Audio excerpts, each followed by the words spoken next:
Jaya Ra.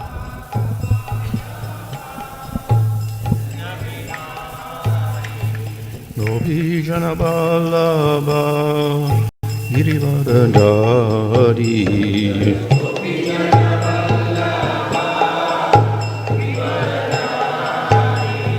Yasoda Nandana Brajajana Ranjana Ramunatira Vanachari Jamuna Jaya Radha Madhava Kunja Vihari Jaya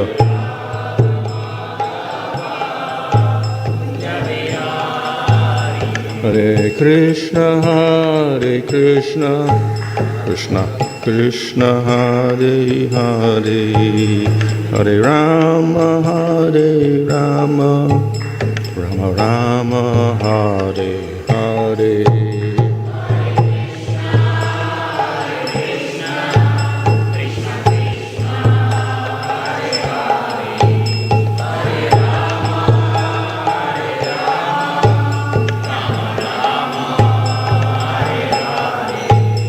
Jaya Prabhupada, Prabhupada, Prabhupada, Jaya Prabhupada, Jaya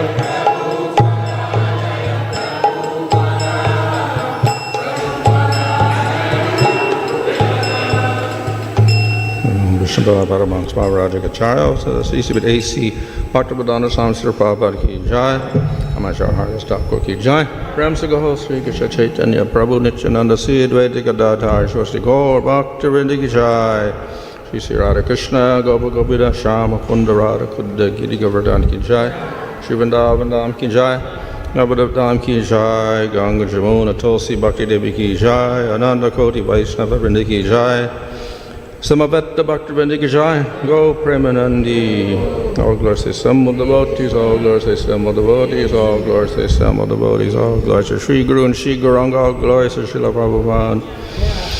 Om Namo Bhagavate Vasudevaya. Om Namo Bhagavate Vasudevaya. Om Namo Bhagavate Vasudevaya.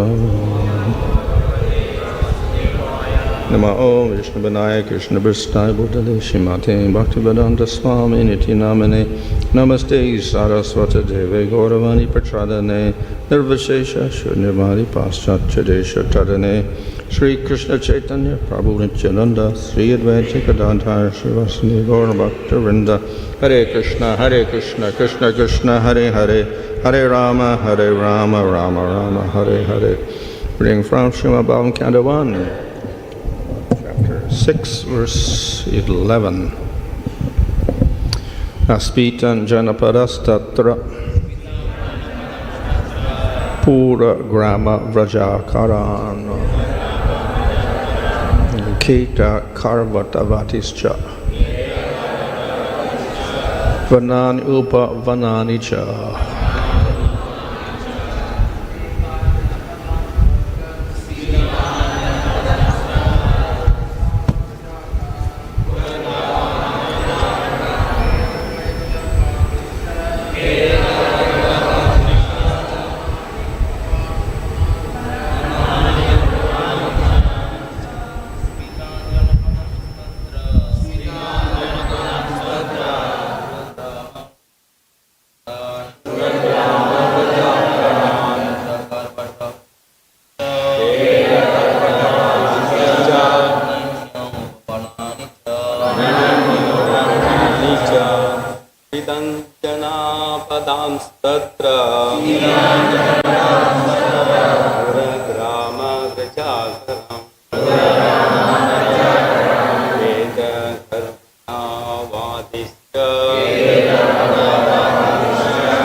Tan, very flourishing Janapadan, metropolises, Tatra, there, Pura, towns, Grama, villages, Vraja, big farms, Akara, mineral fields, Keta, agricultural lands, Karvata, valleys, Avati, flower gardens, Cha, and Vanani, forests, Upavanani, nursery gardens, Cha, and translation: after my departure, I passed through many flourishing metropolises, towns, villages, animal farms, mines, agricultural lands, valleys, flower gardens, nursery gardens, and natural forests. Report: man's activities in agriculture, mining, farming, industries, gardening, etc. were all on the same scale as they are now, even previous to the present creation, and the same activities will remain as they are even in the next creation. After many hundreds of millions of years, one creation is started by the law of nature, and the history of the universe repeats itself practically in the same way. The mundane wranglers waste time with archaeological excavations without searching into the vital necessities of life. After getting an impetus in spiritual life, Sri Narada Muni, even though a mere child, did not waste time for a single moment with economic development, although he passed towns and villages, mines, and industries. He continually went on to progressive spiritual emancipation. Srimad Bhagavatam is the repetition of history which happened some hundreds of millions of years ago. As it is said herein, only the most important factors of history are picked up to be recorded in this transcendental literature. Text 12. I passed through hills and mountains full of reservoirs of various minerals like gold, silver, and copper, and through tracts of land with reservoirs of water filled with beautiful lotus flowers, fit for the denizens of heaven, decorated with bewildered bees and singing birds. Text 13. I then passed alone through many forests of rushes, bamboo, reeds, sharp grass, weeds, and caves, which are very difficult to go through alone. I visited deep, dark, and dangerous, fearful forests, which were the play yards of snakes, owls, and jackals. Purport.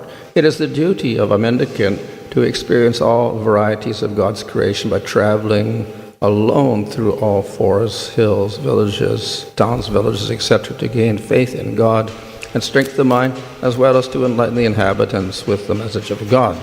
A sannyasi is duty-bound to take all these risks without fear, and the most typical sannyasi at the present age is Lord Chaitanya, who traveled in the same manner through the central Indian jungles, enlightening even the tigers, bears, snakes, deer, elephant, and many other jungle animals.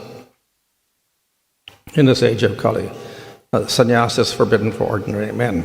One who changes his dress to make propaganda is a different man from the original ideal sannyasi. One should, however, take the vow to stop social intercourse completely and devote life exclusively to the service of the Lord. The change of dress is only a formality. Lord Chaitanya did not accept the name of a sannyasi, and in this age of Kali, the so-called sannyasis should not change their former names, following the footsteps of Lord Chaitanya. In this age, devotional service of hearing and repeating the glories of the Lord is strongly recommended, and one who takes the vow of renunciation of family life need not imitate the Parivrajikacharya like Narada or Lord Chaitanya, but may sit down in some holy place and devote his whole time and energy to hear and repeatedly chant the holy scriptures left by the great acharyas like the 6 Goswamis of Vrindavan. So, here is described how Narada Muni spent his life after the sages had departed.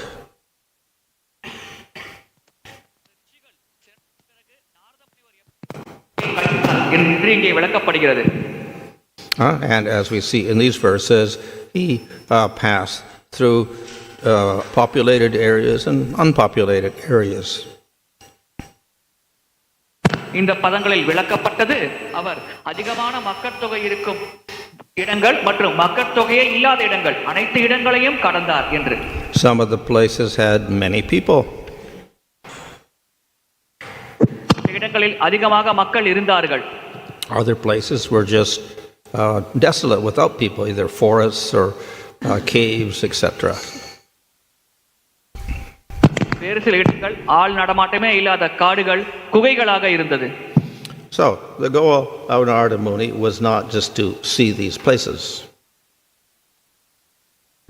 Narada முனிவரின் இலக்கு இந்த இடங்களை பார்ப்பது அல்ல. His goal was advancement in spiritual life. அவருடைய இலக்கு ஆன்மீக வாழ்க்கையில் முன்னேறுவது. Now traditionally, if in the varnashram system, to advance in spiritual life, one should separate oneself from family members. பாரம்பரியமாக வர்ணாசிரம முறையில் ஒருவர் ஆன்மீக வாழ்க்கையில் முன்னேற வேண்டும் என்று ஆசைப்பட்டால் அவர் தன் குடும்பத்தை விட்டு வெளியேற வேண்டும். So the first step is vanaprastha, which literally means going to the forest. முதல் படி வானப்பிரஸ்தம், அதாவது வனத்திற்கு செல்வது. However, it is an intermediate position because the man can go with his wife, but not with his children. ஒரு நடுத்தர நிலையாகும். ஏனென்றால் இங்கே அந்த மனிதரானவர் தன்னுடைய மனைவியை வனப்பிரஸ்தத்துக்கு அழைத்து செல்லலாம், ஆனால் குழந்தைகளை அழைத்து செல்லக்கூடாது. And in the forest, that person should perform great austerities. அந்த காட்டில் அந்த நபரானவர் கடுமையான தவங்களை புரிய வேண்டும். These are described particularly in 11th canto of Bhagavatam. இதை பற்றி பாகவதம் 11வது ஸ்கந்தத்தில் விரிவாக விளக்கப்பட்டுள்ளது. And if one is qualified with great detachment as a vanaprastha, then one can take sannyas, which means then he separates from his wife. வானப்பிரஸ்தராக ஒருவர் அதிகமாக பற்றின்மை வளர்த்துக் கொண்டார் என்றால் அந்த நிலையில் அவர் சந்நியாசத்தை ஏற்கலாம். அப்பொழுது அவர் தன் மனைவியை விட்டு பிரியலாம். And because he already has practiced renunciation, then his main duty is to meditate on the Supreme Lord.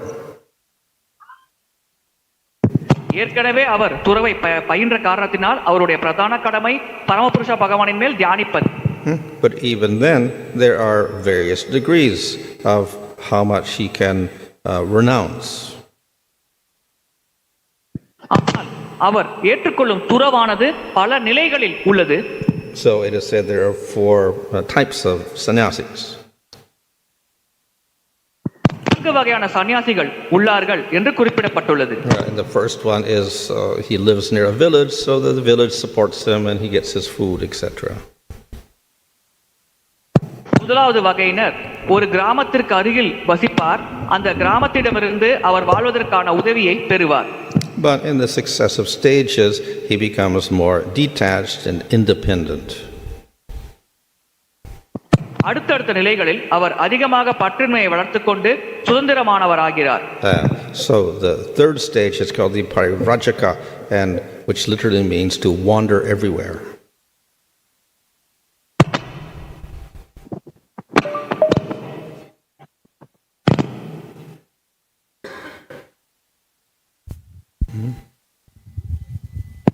மூன்றாவது நிலை பரிவர்காச்சாரியா, அனைத்து இடங்களிலும் சுற்றித் திரிவது. And thus we see here that Narada Muni is, though he didn't formally take sannyas, he's wandering everywhere. Narada முனிவர் சந்நியாசம் ஏற்காவிட்டாலும் அனைத்து இடங்களையும் அவர் சுற்றித் திரிந்தார். So the purpose is not to see the places. இடங்களை பார்ப்பது இந்த இவரின் நோக்கம் அல்ல. The purpose is to inculcate his detachment from all places on earth. அதனுடைய நோக்கம் இந்த பூமியில் இருக்கிற எல்லா இடங்களிலும் அவங்க பற்றின்மை வளர்த்துக்கிறதுக்காக. He should not be attached to one place, so therefore he has to keep moving. அவர் ஒரு இடத்துல பற்றோட ஆகக்கூடாது, அதனால தான் அவர் எல்லா இடத்துக்கும் போய்கிட்டே இருக்காரு. Because getting attached is an obstacle to his realization of the Lord. அந்த ஒரு இடத்தோட பற்று வச்சுக்கிறது வந்து பகவானை பற்றி புரிதலுக்கு வந்து ஒரு தடையாக இருக்கும். Then the fourth stage is called the Paramahamsa. நாலாவது நிலை வந்து Paramahamsa. This is, we can say the most detached person. அதில் வந்து ரொம்ப பற்றின்மை இருக்கும். But also the most attached person, because he's most attached to the Supreme Lord. அதே நேரத்தில் அவர் நிறைய பற்றோட பகவானோட இருப்பார். So it doesn't matter where he is. If he's in a city, it doesn't matter. He's completely attached to the Lord and nothing can disturb him. அவர் எங்கே இருக்காரு அப்படிங்கிறது அந்த நிலையில் வந்து ஒரு பொருட்டாக இருக்காது. அவர் நகரத்தில் இருந்தாலும் பகவான் மேலே பற்றோடு இருப்பார். But as Srila Prabhupada has pointed out in the purport, sannyasa is generally forbidden in Kali Yuga. Prabhupada வந்து இந்த பொருளுரையில் வந்து சொல்கிறாரு, கலியுகத்தில் வந்து சன்னியாசி வந்து தடை செய்யப்பட்டிருக்குன்னு. And thus the emphasis even in the Gaudiya Sampradaya is not upon sannyas. அதனால தான் கௌடிய சம்பிரதாயத்தில் கூட வந்து சன்னியாசிக்கு வந்து ரொம்ப முக்கியத்துவம் கொடுக்கறதில்ல. And instead emphasis is simply on chanting the name and practice of bhakti in any ashram. வெறுமனே வந்து எந்த ஆசிரமத்தில் இருந்தாலும் பகவானுடைய புனித நாமத்தை சொல்கிறது தான் வலியுறுத்தப்படுது. In other words, the ashram itself does not guarantee superiority in devotion. இன்னொரு வகையில் சொல்லணும்னா எந்த ஆசிரமத்தை பொறுத்து வந்து பக்தியில் வேறு உயர்ந்தவர் தாழ்ந்தவர் அப்படின்னு சொல்ல முடியாது. Rather, especially with chanting the name, Nam Sankirtan, it can be practiced by everyone, and it is so powerful, it does not depend upon varna or ashrama. அவர் எந்த ஆசிரமத்தில் இருக்கார் அதை பொறுத்து கிடையாது. நாமத்தில் வந்து நம்ம எவ்வளோ முக்கியமாக சொல்கிறோம் அப்படிங்கிறது தான் முக்கியம். So in this way, simply by taking shelter of the name and the teachings of Chaitanya Mahaprabhu, anybody can advance to the highest level. அதனால் நாமத்துக்கு அடைக்கலம் எடுத்துக்கிட்டும் பகவான் சைத்தன்ய மகாவீரோட போதனைகளை மனசில் வச்சுக்கிட்டும் ஈஸியாக வந்து நம்ம பக்தியில் முன்னேறலாம் எல்லாருமே. And thus it is independent of every other process. அதனால் இது இந்த வழிமுறை வந்து எந்த வழிமுறையும் சார்ந்து இல்லை. Though sannyasa is forbidden in Kali Yuga, we see that still it is continued. சன்னியாசி வந்து தடை செய்யப்பட்டாலும் அந்த கலியுகத்தில் வந்து தொடர்ந்து போய்கிட்டு தான் இருக்குது. Not only among the Vaishnavas, even among the Mayavadis, they have sannyasis. வைஷ்ணவர்கள் மட்டும் இல்லை, மாயாவாதிகளும் இந்த சன்னியாசத்தை எடுத்துக்கிட்டு தான் இருக்கிறாங்க. However, of course, Scripture does say that generally it is forbidden. ஆனால் சாஸ்திரம் என்ன சொல்லுதுன்னா பொதுவாக வந்து சன்னியாசிகள் வந்து தடை செய்யப்பட்டதுன்னு சொல்லப்படுது. One reason, of course, is that because Kali Yuga is so disturbed and full of all sorts of problems, and people are generally more attached, it is not advised for most of the people. ஒரு காரணம் என்னன்னா மக்கள் வந்து ரொம்ப இடைஞ்சலுக்குள்ளாவாங்க, பௌதிக பொருள் மேலே ரொம்ப பற்று வச்சுருப்பாங்க. அதனால இந்த கலியுக மக்களுக்கு அது வந்து அறிவுறுத்தப்படுவதில்லை. Of course, even in the Varnashram system and Treta Yuga or Dwarpa Yuga, still, even then, only Brahmanas were allowed to take sannyas. இந்த திரேத யுகம் துவாபர யுகம் அந்த யுகத்திலையும் கூட பிராமணராக இருக்கிறவங்க மட்டும்தான் சன்னியாசி எடுக்க சொல்லப்பட்டது. But in Kali Yuga, even there is not many qualified brahmanas, so what to speak of qualified sannyasis? So therefore, very few. ஆனால் அந்த கலியுகத்தில் வந்து தகுதியான பிராமணர்களே இல்லை. அப்படி இருக்கும்போது யாரால சன்னியாசி எடுக்க முடியும்? ரொம்ப குறைஞ்சவங்க தான். So therefore, it is often discouraged, and for that reason, in Lord Chaitanya's movement, also we don't find sannyas as a prominent feature up until the time of Bhaktisiddhanta Saraswati Thakur. அதனால் வந்து இந்த கௌடிய வைஷ்ணவர்களிடத்துலையும் வந்து சன்னியாசி எடுக்கிறது வந்து பக்தி சித்தாந்த சரஸ்வதி தகவல் வர்றதுக்கு முன்னாடி வரலையும் அதிகமாக வந்து முக்கியத்துவம் கொடுக்கப்படலை. However, for those people who want to practice bhakti in the name in a detached state, they had an alternative.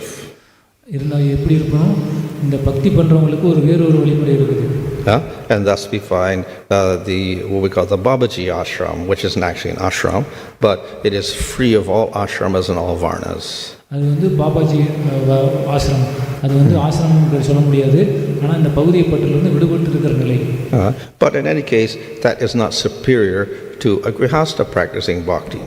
அது அந்த பாபாஜி இருந்தாலும் கூட அவங்க வந்து உயர்ந்த.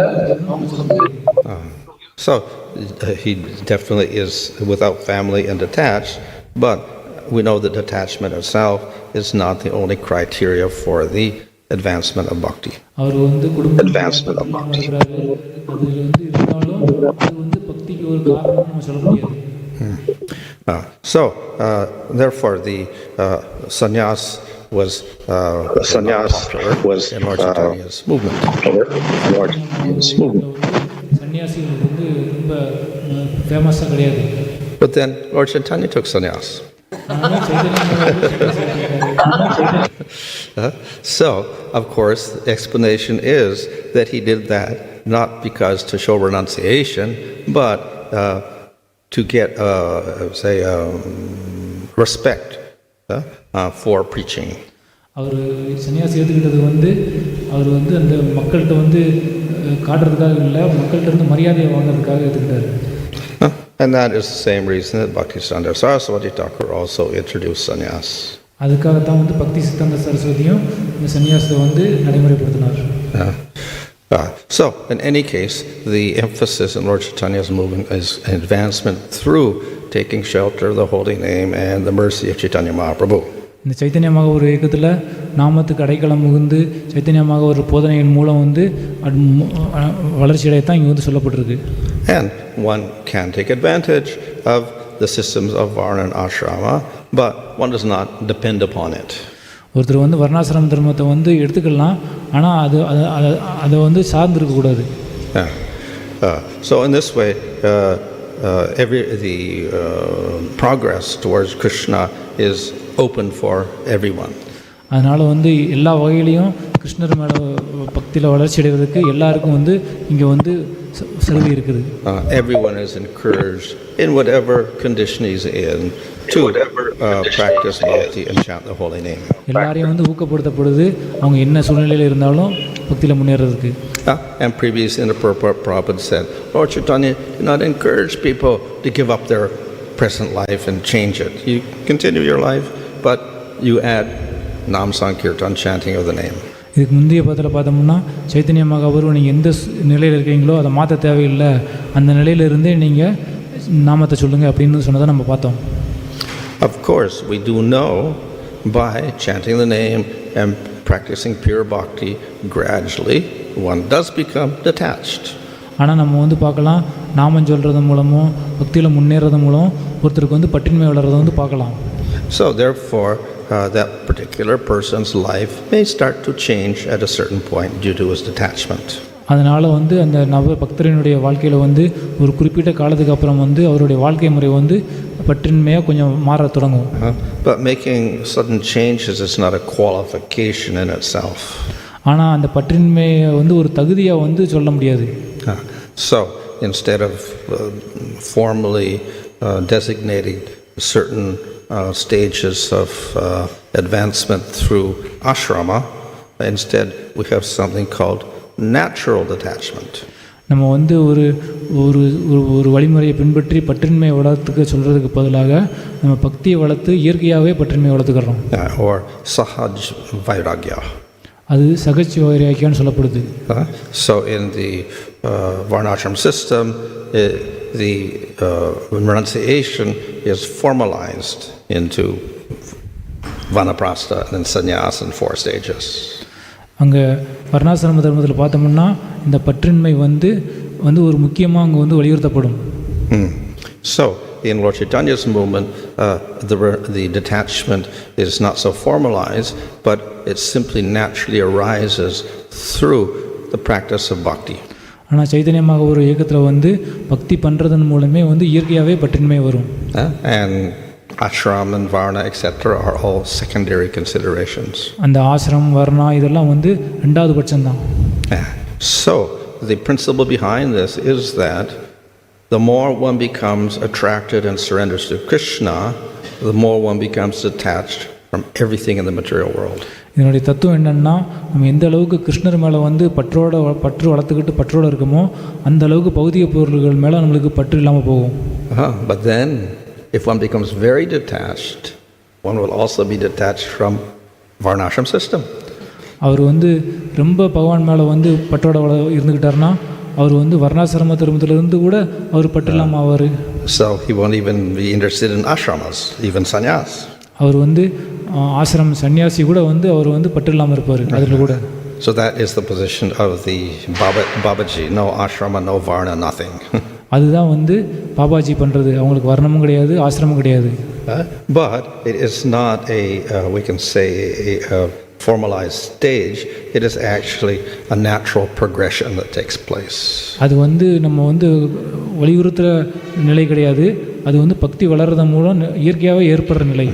So the emphasis is not upon the external position of renunciation, but upon the internal development of attachment to Krishna. நம்ம முக்கியத்துவம் கொடுக்கறது வந்து எந்த அளவுக்கு பற்று இல்லாமல் இருக்கிறாரு அப்படிங்கிறது மேலே இல்லாமல் எந்த அளவுக்கு அவர் வந்து கிருஷ்ணன் மேலே பற்றோடு இருக்காரு அப்படிங்கிறது தான் நம்ம முக்கியத்துவம் கொடுக்குறோம். And all qualities that result from that happen on their own, not independently. அந்த எவ்வளவு நம்ம பற்றோடு இருக்கிறோம் அதை பொறுத்து தான் வந்து மற்ற குணங்கள் மற்ற எல்லாமே வந்து அதை சார்ந்து தான் செயல்படும்.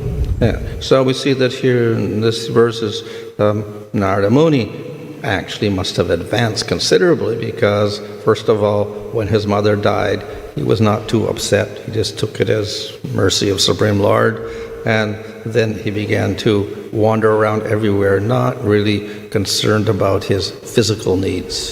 இன்றைக்கி நாரதமுனி வந்து ரொம்ப உயர்ந்த நிலையில் வந்து பக்தியில் வளர்ந்துருக்காரு அப்படிங்கிறத புரிஞ்சுக்கலாம். அவங்க அம்மா இறந்தது அப்போ வந்து அவர் அதை வந்து பகவானுடைய கருணையாக நினைக்கிறாரு. அப்புறம் எல்லா இடத்துக்கும் போகும்போதும் அவர் எது மேலேயும் பற்று இல்லாமல் அவர் வந்து இருந்ததை வச்சு நம்ம வந்து அவர் பக்தியில் உயர்ந்திருக்கிறாரு அப்படின்னு புரிஞ்சுக்கலாம். But this was not a sadhana, this was simply a symptom of his attachment to the Lord. இது வந்து அவர் வந்து பண்ண சாதனை மூலம் சாதனை கிடையாது, இதுக்கு அவர் சாதனை பண்ணலை, அவர் பக்தியில் முன்னேறினது மூலம் அவருக்கு கிடைச்ச பலன். So it's described in this whole story how there are different stages from faith. He developed faith by taking prasadam, Maha prasadam, then he began to hear Bhajana Kriya, then Anarshana Vritti, then Nishta, and then we get Ruchi Asakti, and then we get Bhava and Prema. இங்கே வந்து நாரதமுனி வாழ்க்கையில் பார்த்தோம்னா அவர் வந்து நம்பிக்கையை மகாபிரசாதம் சாப்பிட்றது மூலம் எடுத்துக்கிட்டாரு. அதுக்கப்புறம் பக்தர்கள் சங்கத்தில் இருந்தார். அப்புறம் நிஷ்டா, ருச்சி, ஆசக்தி, பாவா, பிரேமா அப்படின்னு நம்ம வளர்ந்ததை பார்க்குறோம். So that was his goal. அதுதான் அவருடைய குறிக்கோளாக இருந்தது. And as he did this, then naturally he was completely detached from everything else. அதை அவர் பண்ணதுனால வந்து மற்ற குணங்கள்லாம் வந்து ஆட்டோமேட்டிக்காக அவர்கிட்ட வந்துருச்சு. And therefore he could wander around and not lament. அதனால் அவர் வந்து எல்லா இடத்துலையும் சுற்றிக்கிட்டு இருந்தார். அப்புறம் அவர் வருத்தமும் படலை. So this is the principle of bhakti in general, and of course Lord Chaitanya's movement where we emphasize chanting of the name. இதுதான் வந்து பக்தியினுடைய ஒரு முக்கிய தத்துவம். இது வந்து சைத்தன்ய மகாபுரு இயக்கத்தில் வந்து நம்ம நாமத்தை முக்கியத்துவம் கொடுத்து சொல்கிறோம். In the purport, Prabhupada also mentions, well, this actually happened in another day of Brahma. பிரபுபாதர் வந்து இப்போ பொருளுரையில் சொல்கிறாரு, இது வந்து பிரம்மாவினுடைய மற்றொரு நாளில் நடந்த விஷயம் அப்படின்னு சொல்கிறாரு. So that was millions and millions of years ago. அது வந்து மில்லியன் வருஷத்துக்கு முன்னாடி நடந்தது. It says we should not waste time on archaeology. நம்ம வந்து இந்த பூமி ஆராய்ச்சி பண்ணுறதை பற்றி நம்ம வந்து நேரத்தை வேஸ்ட் பண்ணக்கூடாது. Because archaeologists are struggling with a bunch of fossil bones. அவங்க வந்து என்ன பண்ணுறாங்க, இந்த எலும்பை வந்து ஆராய்ச்சி பண்ணுறதுல நேரத்தை வேஸ்ட் பண்ணுறாங்க. And then for, let's say, up to 50,000, 80,000 years ago, people were Stone Age people living in caves. அவங்க கணக்குப்படி பார்த்தோம்னா 50-60 வருஷத்துக்கு முன்னாடி இருந்த மக்கள் வந்து கற்கால மக்கள் அப்படின்னு சொல்கிறாங்க. And then it was only, I think, maybe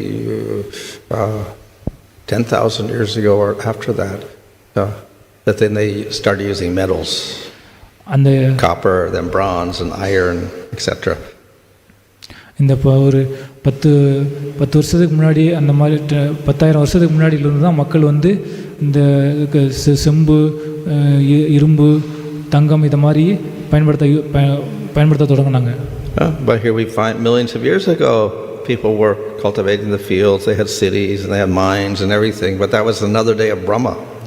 அதுக்கு முன்னாடியும் கூட வந்து நம்ம வந்து பார்க்குறோம், மக்கள் வந்து விவசாயம் பண்ணாங்க, இதை மாதிரி இதை வந்து நம்ம வரலாற்றை பார்க்குறோம். ஆனால் அதெல்லாம் வந்து பிரம்மாவினுடைய 100 நாள் நடந்தது, இதுக்கு முன்னாடி நடந்தது. That was long before the cavemen. அது வந்து அதுக்கு முன்னாடி ரொம்ப நாளுக்கு முன்னாடி நடந்தது.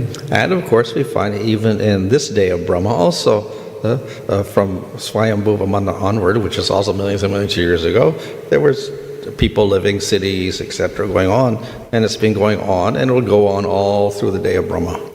இந்த இந்த இந்த நாள்லேயும் பார்க்கலாம், சுயம்புவ மனு அவர் காலிலேருந்து தொடங்கி எல்லாமே வந்து எல்லாமே நடந்துக்கிட்டு இருக்கிறத நம்ம வந்து பார்க்குறோம். But certainly things do get destroyed. ஜென்ரலாக பார்த்தோம்னா நம்ம இந்த பொருள்கள்லாம் வந்து அழிஞ்சு போகும். So by the end of a Kali Yuga, yes, everything is destroyed. Then there's a new revival with Satya Yuga again. கலியுகத்தினுடைய கடைசியில் வந்து எல்லாமே அழிஞ்சு போகும். அதுக்கப்புறம் சத்தியுகத்தில் எல்லாமே புதுப்பிக்கப்படும். Yeah. So there is in one sense a continual creation in cycles. இது வந்து தொடர்ச்சியாக வந்து படைக்கப்படுது. இந்த மாதிரி சுழற்சி நடந்துக்கிட்டே இருக்குது. But nevertheless, we do have advanced civilizations from the beginning of time. நம்ம வந்து இந்த வளர்ச்சியடைந்த நாகரிகத்தை வந்து நம்ம தொடக்கத்திலிருந்தே பார்க்குறோம். So Narada Muni was in the previous day of Brahma, and he's relating what happened then. Narada முனிக்கு நடந்த விஷயம் வந்து பிரம்மானுடைய மற்ற முந்தின பிரம்மாவில் நடந்தது. அதை வந்து இங்கே வந்து உருவப்படுத்தி பார்க்கப்படுது. But now he's in another day, and he's relating everything to Vyasadeva. இது இப்போ நடக்கிறது வந்து மற்ற பிரம்மாவுடைய நாள் நடந்தது. இது வியாசதேவரோட சொல்லப்படுது. So, and of course we'll find that Narada Muni appears in other stories in previous yugas, etc., doing various things. And there were people there were cities at those times also, which is also millions and millions of years ago. இப்போ நாரதமுனி வந்து நான் எல்லா நகரத்துக்கு நடந்து போகிறாரு, அதெல்லாம் சொல்லப்படுறதும் வந்து million வருஷத்துக்கு முன்னாடி நடந்த விஷயம். So therefore there is destruction, but it is temporary, and again there is revival of civilization. அதனால் வந்து அழிவு ஏற்படும், அதுக்கப்புறம் அந்த நாகரிகம் வந்து புதுப்பிக்கப்படும். Hare Krishna. Maharaj, according to Varnashram system, this it is said that the purpose of marriage life is that to help each other, especially husband and wife. And we see here this when husband and wife both goes for Bhanaprastha, normally wife follow the husband, but after some time you see when husband takes sannyas and wife again come back to the home. But then how this Varnashram apply that? Because whenever, because they are in the forest, husband was helping the wife, or wife or husband helping the husband, but now separated again. Again separated means because husband takes sannyas and wife come back to home and under the care of the children, practice the spiritual life. But children might not be devotee there. Children might not be devotee in the home, whereas husband is devotee. Well, இங்கே கேள்வி என்ன அப்படின்னா, வர்ணாசிரம தர்மத்தினுடைய நோக்கமே வந்து கணவன் மனைவிக்கு உதவுறது, மனைவி கணவனுக்கு உதவுறது. ஆனால் வந்து வனப்பிரஸ்தத்துக்கு அப்புறம் வந்து சன்னியாசி நிலையில் வந்து மனைவி வந்து வீட்டுக்கு வந்துடுறாங்க, கணவன் வந்து காட்டில் பக்தி பண்ணுறாரு. ஒரு வேளை வந்து மகன் வந்து பக்தராக இல்லை அப்படின்னா மனைவியினுடைய நிலை வந்து கேள்விக்குறியாக இருக்குது. இது எப்படி புரிஞ்சுக்கிறது? Well, ideally everybody would be devotees. அந்த என்னன்னா பதில் என்னன்னா எல்லாருமே பக்தராக இருக்க மாட்டாங்க, சன்னியாசி இருக்கிறவங்க. So the Brahmana who should take Vanaprastha and sannyas would be a devotee, and then his whole family would be devotees also. ஒரு பிராமணராக இருந்து அவர் வந்து வனப்பிரஸ்த சன்னியாசி எடுத்தாருன்னா அவங்க குடும்பமும் பக்தராக தான் இருப்பாங்க. And they would all be agreeable to his renouncing. அதனால் வந்து அந்த நிலையில் வந்து பிரச்சனை எதுவும் இல்லை. But of course, practically speaking, we find that not everybody in the Varna ashrams are pure Vaishnava. There may be Smartas, there may be Shivites, there may be worshippers of Ganesh or whoever. ஆனால் வந்து வர்ணாசிரம திருமணத்தில் எல்லாரும் வந்து வனப்பிரஸ்த சன்னியாசி எடுக்கிறவங்க வந்து எல்லாருமே பக்தர்கள் கிடையாது. சைவைட்ஸாக இருப்பாங்க, பிராமணர் இந்த மாதிரி இருப்பாங்க. They may be Gyanis. அவங்க வந்து ஞானியாக கூட இருப்பாங்க. So, in any case, they renounce to some degree as Vanaprastha, and when they come to the sannyas stage, then of course the wife would return to the house. But that may be there, but then the other possibility is he goes even into Vanaprastha without the wife. If the wife doesn't want to go, she doesn't have to go. அந்த அவங்கெல்லாம் வந்து வர்ணாசிரம தர்மத்தை படிக்கும்போது வனப்பிரஸ்தாவில் வந்து கொஞ்சம் பற்றுமையாக இருப்பாங்க, சன்னியாசியில் ரொம்ப பற்றுமையாக இருப்பாங்க. அப்படி இருக்கும்போது அந்த பற்றின்மையாக இருக்கும் வனப்பிரஸ்த நிலையில் மனைவி கூட வரணும்னு கூட கட்டாயம் கிடையாது. மனைவி வரணும்னா வரலாம், வராமல் வீட்டிலே இருக்கனாலும் இருக்கலாம். Or the wife may have died. அல்லது மனைவி வந்து இறந்து கூட போகலாம். And then he'll take vanaprastha and let her take sannyas. அப்புறம் மனைவி இறந்ததுக்கப்புறம் அவர் வனப்பிரஸ்தரை எடுத்துட்டு சன்னியாசியை கூட ஆகலாம். He was saying this, this whatever mentioned here is might be previous to Brahma. See, in one day of Brahma there are total 14 Manus, and Jiva Goswami said that after each Manu there is a partial devastation. So it might happen in the same day also, because there is a partial devastation is happening. Partial devastation is happening each day of Brahma, each day of after every Manu. Yeah. So it might happen in the same day also, many times. In the same day of Brahma. In one day of Brahma, there are 14 floods. Yeah. When floods happen, again everything destroy, and again everything can create newly. Yeah, some degree, maybe not everything, but there is a destruction, a partial destruction. கேள்வி என்ன அப்படின்னா, ஒவ்வொரு மனுவிலையும் வந்து ஒவ்வொரு பிரம்மாவினுடைய நாள்லேயும் 14 மனு வர்றாங்க. அந்த 14 மனு இருக்கிறத ஒவ்வொரு மனு மாறும்போதும் உலகம் வந்து அழியுமா அப்படி மகாராஜ் சொன்ன பகுதி அளவு கொஞ்சம் அளவு அழியும். At the end of the day of Brahma, the flood goes all the way up into Svargaloka, so it's even more. பிரம்மாவினுடைய ஒரு நாள் கடைசியில் வந்து சொர்க்கலோகம் வரலையும் தண்ணி வந்துடும்.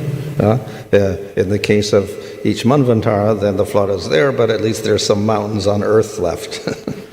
அந்த மன்வந்தர கடைசியில் வர்ற அடிவில் வந்து தண்ணி வெள்ளம் வரும், ஆனாலும் மலைகள்லாம் வந்து ஓரளவு அங்கேயே தான் இருக்கும். So there is we can say 71 yuga cycles, then there is a partial destruction, and then within that we get 71 yugas, of which there's minor destructions also, because when you get to Kali Yuga also things get destroyed each time. அந்த 71 சுழற்சிக்கும் ஒரு முறை வந்து அழிவு வரும். அப்புறம் 100 சுழற்சி வரும்போதும் முதல் சுழற்சியோட கொஞ்சம் கம்மியாக தான் நல்லாயிருக்கும். அப்படியே கடைசி வரலையும் அழிஞ்சிட்டே போயிடும். See, Lord Chaitanya and Bhakti Siddhanta Saraswati took sannyas. Normally it is said that because Chaitanya Mahaprabhu was trying to preach, but no one is hearing what, and Chaitanya Mahaprabhu took sannyas, and similarly Bhakti Siddhanta Saraswati also. But before that, when Bhakti Siddhanta was taking sannyas, he was not wearing any saffron dress, nothing. He was just a white dress. Who? Bhakti Siddhanta, he is wearing white dress. Before. Yeah, before. Yeah. And after, when he took sannyas, then he became popular, and people started following him also. So in ISKCON we have a brahmachari and we have a sannyas also. So here is a dress is the main or ashram is the main? Because brahmachari and sannyas almost activities are same. இங்கே கேள்வி என்ன அப்படின்னா, பக்தி சித்தாந்த சரஸ்வதி வந்து சன்னியாசி ஆகிறதுக்கு முன்னாடி வெள்ளை ட்ரெஸ்ஸில் இருந்தார். ஆனால் அது சன்னியாசி எடுத்ததுக்கப்புறம் காவி உடையில் வந்து கார்லாம் போய் பிரச்சாரம் பண்ணார். அப்போ வந்து மக்கள் அவர் சொல்கிறதெல்லாம் புரிஞ்சுக்கிட்டாங்க. இதே மாதிரி இஸ்கான்லேயும் நம்ம சன்னியாசி இருக்கிறோம், பிரம்மச்சாரி இருக்கிறோம். ஆனால் 2 பேரும் வந்து ஒரே காவியோடு தான் போட்டுக்கிறோம். ஸோ அதனால் நம்ம சன்னியாசி பண்ணுற அதே இதை வந்து பிரம்மச்சாரியாக இருந்து நம்ம வந்து பண்ணலாமா? Yeah, so traditionally the brahmachari was a student. நடைமுறை வாழ்க்கையில் பார்த்தோம்னா பொதுவாக பிரம்மச்சாரின்னா ஒரு மாணவன். And he was also practicing renunciation from the ages of 5 to 20. அவர் வந்து பற்றின்மை வந்து 5 வயசுலேருந்து 20 வயசு வரலையும் வளர்த்து பயிற்சி பண்ணுறார். And he didn't wear orange cloth. அவர் வந்து காவியோடு அணிவதில்லை. So that orange or red cloth was for the sannyasi only. காவியோட வந்து சன்னியாசிக்கு மட்டும்தான். So that's, we can say, traditional varnashram. அதுதான் வந்து பாரம்பரிய வர்ற வர்ணாசிரம முறை. Now, in Bhaktisiddhanta's ashrama, there were no children. அந்த பக்தி சித்தாந்த சரஸ்வதி அவர் தொடங்கின ஆசிரமத்தில் வந்து குழந்தைகள்லாம் கிடையாது. Everybody was maybe over 18 years old already when they joined the ashram. அவங்க வந்து ஆசிரமத்தில் ஜாயின் பண்ணும்போது அவங்க வயசு 18 வயசு அந்த மாதிரி இருக்கும். So you couldn't have real brahmacharis in that sense. அந்த நேரத்தில் வந்து உண்மையான பிரம்மச்சாரியாக இருக்க மாட்டாங்க அவங்க. But then he designated some as brahmacharis and some as sannyasis. Generally the sannyasis were the elders who had more knowledge. அங்கே வந்து அறிவு ரொம்ப வயசாக இருக்கிறவங்களுக்கு வந்து சன்னியாசியாக இருந்தாங்க, வயசு கம்மியாக இருக்கிறவங்க வந்து பிரம்மச்சாரியாக இருந்தாங்க. But if they were living in the temple, then they would be renounced automatically. They would not be married or whatever. அவங்க கோயிலே இருந்தாங்கன்னா அப்படின்னா அவங்க வந்து இயற்கையாகவே வந்து பற்றின்மையாக துறவரத்தை மேற்கொண்டுருவாங்க. So they were both, we could say, renunciates of sorts. அதனால் அந்த வகையில் வந்து ரெண்டு பேருமே வந்து ஒரு வகையில் வந்து துறவு மேற்கொள்கிறவங்க அப்படின்னு வந்து சொல்லலாம். But then there was distinction made of senior to junior by sannyasis and brahmacharis. அந்த நேரத்தில் வந்து வேறுபாடு எப்படி இருக்குன்னா அவங்க வயசை பொறுத்து, வயசில் அதிகமாக இருந்தாங்கன்னா அவங்க சன்னியாசின்னு சொல்லப்படுறாங்க, வயசு கம்மியாக இருந்ததுன்னா அவங்க பிரம்மச்சாரின்னு சொல்லப்படுறாங்க. So it was a matter of custom, I suppose, that apart from the sannyasi who wore the red cloth or orange cloth, then some senior brahmacharis may also wear orange cloth, but not everyone. அதனால் வந்து இந்த வழக்கு முறையை பின்பற்றி வயசானவங்க வந்து orange class காவியோட போட்டு இருக்கிறத விட ஒரு சில பிரம்மச்சாரிகளும் வந்து நல்லா காவியோட போட்டுருந்தாங்க. However, when ISKCON began, generally all the brahmacharis just put on orange cloth immediately. ஆனால் வந்து இஸ்கானில் இருக்கிற வந்து எல்லா பிரம்மச்சாரிகளுமே காவியோட போடணும் அப்படின்னு ஒரு பரம்பரையும் இருக்குது. But since that time, then also has been modified to some degree. அதுக்கப்புறம் கொஞ்சம் மாற்றங்கள் கொண்டு வரப்பட்டிருக்குது. So there is no real scriptural rule on that. அதுக்கு வந்து சாஸ்திரத்தின்படி ஒரு குறிப்பிட்ட விதிமுறை வழிமுறைன்னு கிடையாது. இது See, Maharaj, normally when a sannyasi come in the home, goes to some grihasthasam or come to some temple, it is custom that one should do worship him like by doing pada puja and other things. Okay, so if similar kind we apply for the senior brahmacharis, like those who are practicing Krishna consciousness for 30 or 40 years. Those who are practicing Krishna consciousness for 30 or 40 years, so is it applicable? Yeah. This can you also do the same or not for the brahmacharis? Can they? Like in same custom, like when any sannyasi come, we do pada puja and we worship guru puja and everything for the sannyasi. But the devotees, brahmachari who is practicing Krishna consciousness for more than 30 or 40 years in ISKCON, but didn't take sannyasa. But didn't take sannyas. Yeah, but can you also apply same thing for him also? Can you worship? Yeah. Well, you can worship any Vaishnava. இங்கே கேள்வி என்ன அப்படின்னா, நம்ம வந்து ஒரு சன்னியாசி வந்து கிரகஸ்தர் வீட்டுக்கு போனாங்கன்னா அவருக்கு வந்து பாத பூஜை பண்ணுறாங்க. அதே மாதிரி வந்து பிரம்மச்சாரியாக வந்து ஒரு 30-40 வருஷம் இருந்து சன்னியாசி ஆகாமல் இருக்கிறவர் வந்து அந்த மாதிரி கிரகஸ்தர் வீட்டுக்கு போனால் அவங்களுக்கும் பாத பூஜை பண்ணலாமா? Now, if we want to worship according to varnashramic standards, then of course we consider varna and ashrama. You worship the brahmana and you worship the sannyasi. வர்ணாசிரம The brahmana may not be a sannyasi, he may be grihastha, but everybody worships the brahmana. நம்ம வந்து வர்ணாசிரமத்தை முறைப்படி பார்த்தோம்னா நம்ம வந்து பிராமணர்களுக்கும் சன்னியாசிக்கும் வந்து ரொம்ப மரியாதை கொடுக்குறோம். Among the Vaishnavas, then in one sense we don't consider varna and ashrama. Secondary you can, but basically we're interested in their status as a Vaishnava. நம்ம வைஷ்ணவ சம்பிரதாயப்படி பார்த்தோம்னா யார் வந்து பக்தியில் அதிகமாக முன்னேறி இருக்கிறா அப்படிங்கிறத பார்த்து தான் அவங்களுக்கு தான் அதிக முக்கியத்துவம் கொடுக்குறோம். So whether young or old, new devotee, old devotee, grihastha, vanaprastha, sannyasi, or no ashram at all, if they are very elevated, then you worship them. இங்கே வந்து அவர் வயசு கம்மியாக இருக்கா, வயசு கூட இருக்கா, அவர் இந்த ஆசிரமத்தில் இருக்காரா, அந்த ஆசிரமத்தில் இருக்காரா, அதெல்லாம் வந்து எதுவுமே வந்து கருத்தில் கொள்ளாமல் அவர் பக்தியில் முன்னேறி இருந்தால் அவருக்கு மரியாதை கொடுக்குறோம். Of course, the Vaishnava worships all Vaishnavas. வைஷ்ணவர்கள் வந்து எல்லா வைஷ்ணவர்களுக்கும் மரியாதை கொடுப்பாங்க. And the Vaishnava even worships all living entities. வைஷ்ணவர்கள் வந்து மற்ற உயிரினங்களுக்கும் மரியாதை கொடுப்பாங்க. But that worship may take different forms. அந்த மரியாதை கொடுக்கறது வந்து வகை வேறு வேறு லெவலில் it may be internal. அது வந்து உட்புறமாக இருக்கலாம். So we can respect the Kanishta or the person who's not so advanced and whatever like this Abbas, Bhakti Abbas or whatever. Internally we give a little respect. யார் வந்து கனிஷ்ட அதிகாரியாக இருக்காங்களோ அல்லது நாம pass பக்தி பாஸ் அந்த நிலையில் இருக்காங்களோ அவங்களுக்கு வந்து உள்புறமாக தான் மரியாதை கொடுப்பாங்க வைஷ்ணவர்கள். Those who are seriously practicing, of course, then we do respect in different ways. யார் வந்து ஸ்டடியாக வந்து பயிற்சி பண்ணுறாங்களோ அவங்களுக்கு மரியாதை கொடுப்பாங்க. And those who are very advanced, we give more respect. யார் ரொம்ப உயர்ந்த நிலையில் இருக்காங்களோ அவங்களுக்கு நிறைய மரியாதை கொடுப்பாங்க. but not taking sannyas. It doesn't matter. In other words, that's not the criteria. So if Bhaktivinoda comes and he's a grihastha, you say, okay, we're not going to worship you because you're not a sannyasi, you're a grihastha. Yeah, it doesn't make sense. Most of his life he was a grihastha, yes. Bhaktivinod Tagore வந்து அவர் வந்து கிரகஸ்தராக இருந்தார். So அவர் வந்து இப்போ போனாலும் அவருக்கு பாத பூஜை பண்ணுவாங்க. ஸோ அது இன்னும் அந்த ஆசிரமத்தை பொறுத்து கணக்கில் கொள்வது கிடையாது. So in that sense, ashramas are like varnas, are also external to some degree. இந்த ஆசிரமும் வர்ணத்தை போல வந்து வெளிப்படையானது ஒரு வகையில். And of course, as Prabhupada says here, okay, you can dress up like a sannyasi. That doesn't really mean that you got spiritual advancement. You could got the dress on. Could be a pretender. நீ வந்து காயோட போட்டிருக்கலாம், அதுக்காக நீ வந்து சன்னியாசின்னு அர்த்தம் கிடையாது. நீ ஏமாற்றுக்காரனா கூட இருக்கலாம். Has any question? Hare Krishna Maharaj, Dandavut Pranam. Hare Krishna Shambalram Prabhu.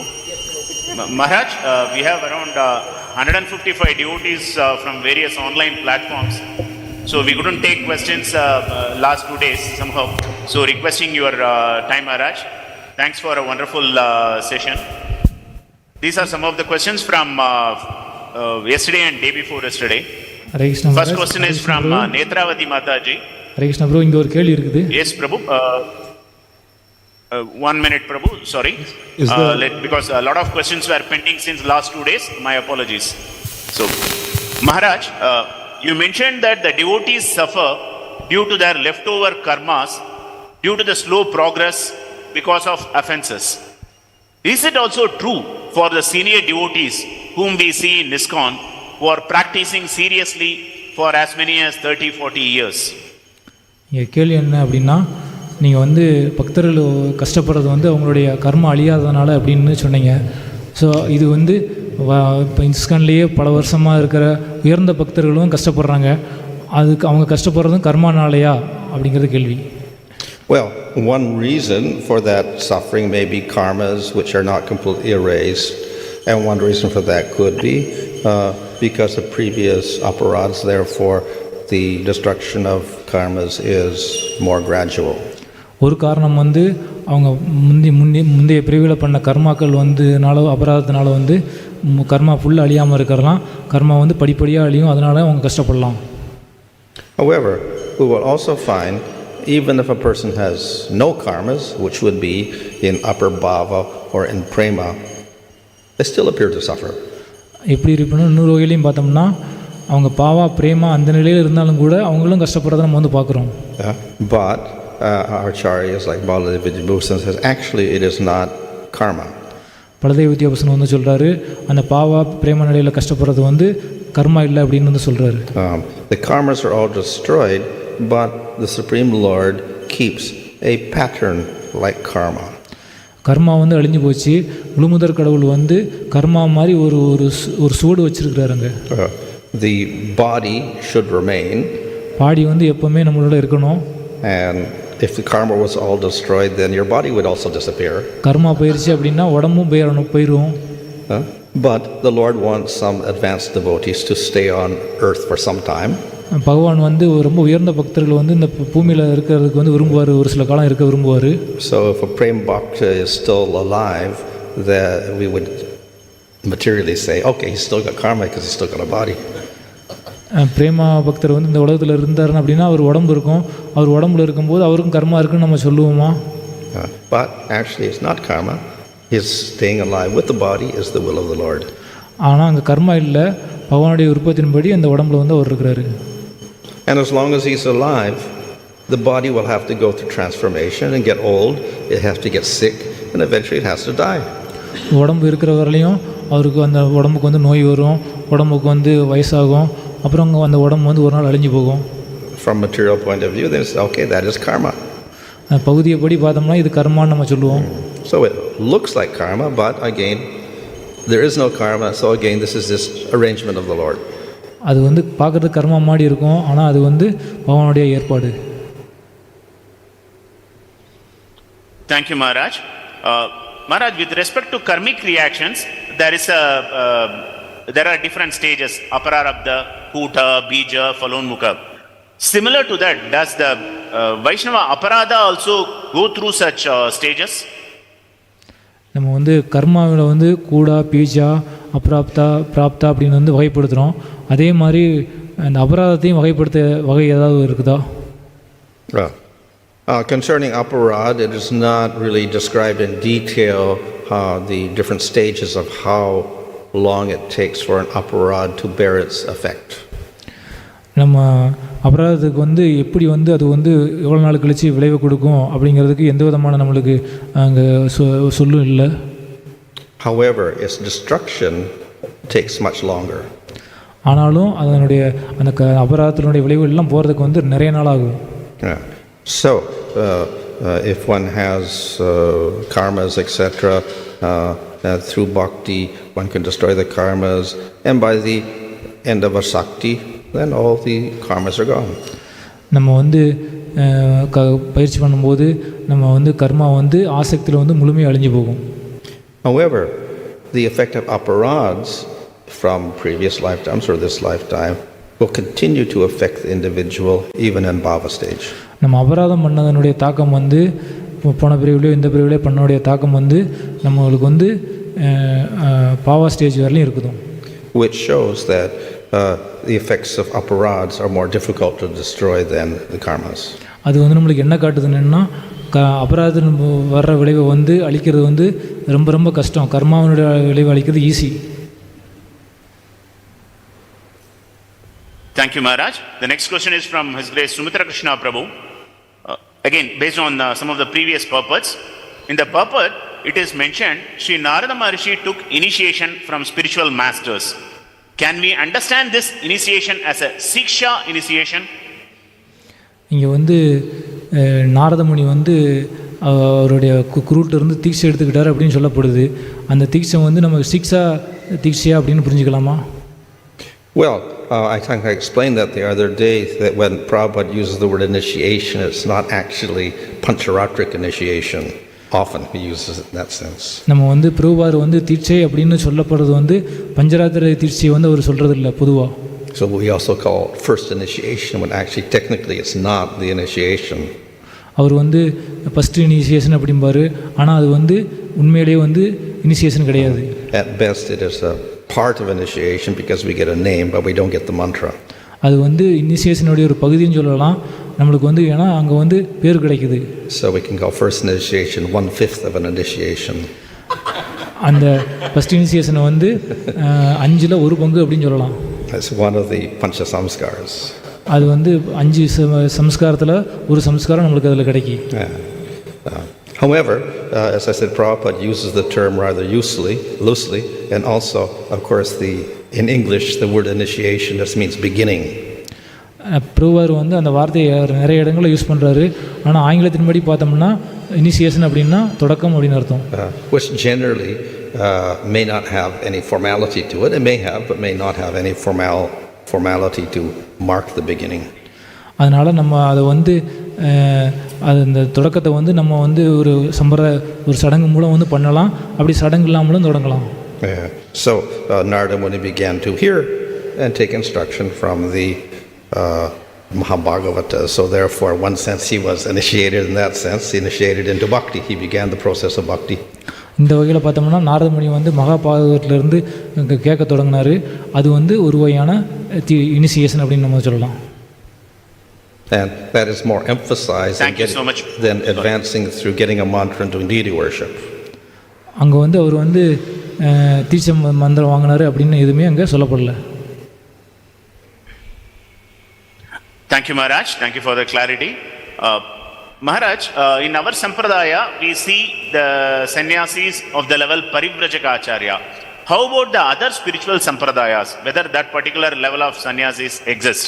Whether that status is there? நம்ம இயக்கத்தில் இருக்கிற சன்னியாசிகள்லாம் வந்து பரிவிராச்சாரியா சன்னியாசிலாம் இருக்காங்க. மற்ற சம்பிரதாயத்தில் இந்த மாதிரி அவங்களுக்கு இருக்கிறாங்களா? Well, they definitely know about them. And in the Madhva Sampradaya, they say their sannyasis are Paramahamsa sannyasis. மத்வாச்சாரிய சம்பிரதாயத்தில் வந்து சன்னியாசிகள்லாம் வந்து பரமஹம்ச சன்னியாசின்னு சொல்லுவாங்க. Because they give up all the ashramic. அவங்க வந்து இந்த ஆசிரமத்தில் இருக்கிற எல்லாத்தையும் வந்து விட்டுருவாங்க. In the Sri Sampradaya, I don't know what stage they designate their sannyasi. I don't know. Parivrajak? I don't know. Sri சம்பிரதாயத்தில் வந்து பரிவிராச்சாரிய நிலையில் இருக்கிறவங்கள வந்து சன்னியாசின்னு சொல்லுவாங்க. Thank you, Maharaj. Indeed, Maharaj, even in Sri Sampradaya, they also use that, Maharaj, Parivrajagacharya. Okay. Thank you, Maharaj. The next question is from, again, Sumitra Krishna Prabhu, based on today's session. Question may be asked by people, if everyone becomes a devotee, giving up agriculture, business and other activities, how will the life go on even as a devotee? கேள்வி என்ன அப்படின்னா, ஒருத்தர் வந்து தொழில் வியாபாரம் இந்த மாதிரி எல்லாத்தையும் பிஸ்னஸ் எல்லாத்தையும் விட்டுட்டாருன்னா பக்தர் வாழ்க்கை வந்து எப்படி போகும்? Well, as Prabhupada mentioned in the purport previously, you don't give up everything. You just chant Hare Krishna and without giving up your occupation. அங்கே வந்து பிரபுபார் வந்து பொருள் என்ன சொல்கிறாருன்னா, நீங்கள் எதையும் விட தேவையில்லை, ஹரே கிருஷ்ண மந்திரம் மட்டும் சொல்லுங்கள் அப்படின்னு தான் சொல்கிறாரு. But as I said, as one advances, one becomes more detached. So eventually, one may be qualified to give up everything and be renounced. But that's rare. ஆனால் நான் சொன்னது என்னென்னா, பக்தியில் முன்னேற முன்னேற முன்னேற அவங்களுக்கு வந்து துறவு இயற்கையாகவே வந்துடும். அந்த நேரத்தில் வந்து அவங்க வந்து எல்லாத்தையும் துறக்கிறதுக்கு தகுதி உடையவர்களாக மாறிக்கிறாங்க. And in any case, the advancement is not measured by how much you give up, but how much you give to Krishna. That's all. எந்த வகையிலையும் வந்து அவர் எந்த அளவு பற்று இல்லாமல் இருக்கார் அப்படிங்கிறத வச்சு நம்ம அளக்கக்கூடாது. அவர் எந்த அளவு கிருஷ்ணர் மேலே பற்றோடு இருக்கிறாரு அதுதான் நம்ம அளவாக எடுத்துக்கிறோம். Thank you, Maharaj. Maharaj, regarding the spiritual body of a devotee who is presently available in this world, can we consider that body to be a Siddha Deha and that devotee as a Nitya Siddha?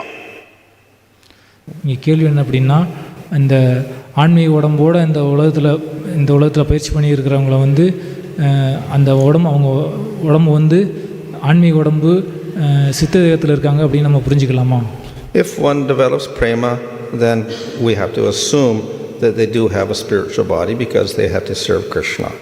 ஒருத்தர் வந்து பிரேம நிலையில் இருந்தார்னா அவருக்கு இருக்கிற உடம்பு வந்து ஆன்மீக உடம்புன்னு நம்ம புரிஞ்சுக்கலாம். ஏன்னா அவர் வந்து கிருஷ்ணனுக்கு சேவை பண்ணணும். So they serve externally with their material body, they serve internally with their spiritual body. அவங்க வெளிப்படையாக வந்து பௌதிக உடம்புல சேவை பண்ணுவாங்க, உட்புறமாக வந்து ஆன்மீக உடம்புல சேவை பண்ணுவாங்க. But that does not make them a Nitya Siddha. அது வந்து நித்திய சித்தராக அவரை மாற்றாது. A Nitya Siddha doesn't do any sadhana. நித்திய சித்தா வந்து எந்த சாதனையும் பண்ண மாட்டாங்க, சாதனை பண்ண மாட்டாங்க. So a person who's got prema now, we're assuming he did sadhana, then he got bhava, then he got prema. இப்போ சாதனை பண்ணுறவங்க எல்லாம் வந்து அவங்களுக்கு வந்து பாவ நிலை அடைவாங்க, பாவ நிலை அடைஞ்சு பிரேம நிலை அடைவாங்க. So that person is called a sadhana siddha. அவர் வந்து சாதன சித்தர்னு சொல்லப்படுது.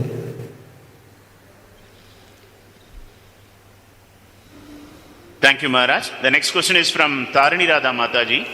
It is said that a person can go into the forest when he has so much faith in the Lord that he becomes fearless. How does a devotee cultivate this fearlessness so that even if he is at home, he is at the level of surrender? ஒருத்தர் வந்து காட்டுக்கு போகிறாரு அப்படின்னா அவருக்கு வந்து பயமே இல்லாமல் இருக்குது. அந்த பயம் இல்லாமல் இருக்கிறத வந்து பக்தர்கள் வந்து இந்த வீட்டிலே இருந்த மாதிரியே இருந்து அந்த பயம் இல்லாமல் இருக்கணும்னா என்ன வழிமுறை பின்பற்றணும்? Well, fear of course arises because we are attached to our bodies. இந்த பயம் எப்படி வருது அப்படின்னா நம்ம இந்த உடம்பு மேலே பற்றோடு இருக்கிறதுனால தான் வருது. If we're not attached to the body, then we don't have any fear. நம்ம இந்த உடம்பு மேலே பற்று இல்லாமல் இருந்தோம்னா பயமே இருக்காது. We don't care about life or death. நம்ம வந்து இறப்புக்கு வந்து நம்ம பயப்பட மாட்டோம். But the method, this is not the goal of the devotee to be fearless or detached from the body. That's simply a byproduct of becoming completely attached to Krishna. இது வந்து பக்தர்களுடைய குறிக்கோள் கிடையாது. பயம் இல்லாமல் இருக்கிறது வெறுமனே வந்து நம்ம கிருஷ்ணன் மேலே பற்றோடு இருக்கிறது தான் நம்மளுடைய குறிக்கோளாக இருக்குது. In other words, if one has developed a spiritual body and internally one is serving Krishna in that spiritual body, he doesn't care what happens to his material body anymore. இன்னொரு வகையில் சொல்லணும்னா ஒருத்தருக்கு ஆன்மீக உடம்பு கிடச்சி ஆன்மீக உடம்புல வந்து கிருஷ்ணருக்கு சேவை பண்ணிக்கிட்டு இருக்காரு அப்படின்னா அவர் வந்து இந்த பௌதிக உடம்பை பற்றி கவலையப்பட மாட்டார். Thank you so much, Maharaj. That's it from online. Dandavat pranams. Yeah.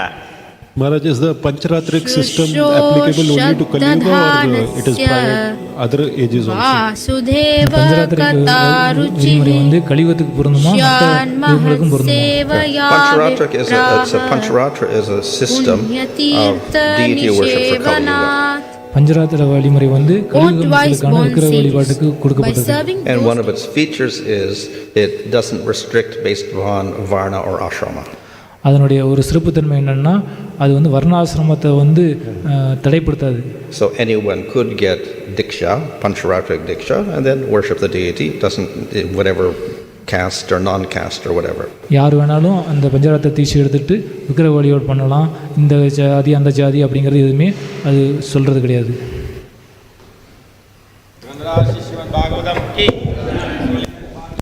who are completely freed from all vice, great service is done. By such service, one gains affinity for hearing the messages of Vasudeva. Shrunvatam svakatah Krishnah punyashravana kirtanah hridayantastohya bhadrani vidunoti suhra.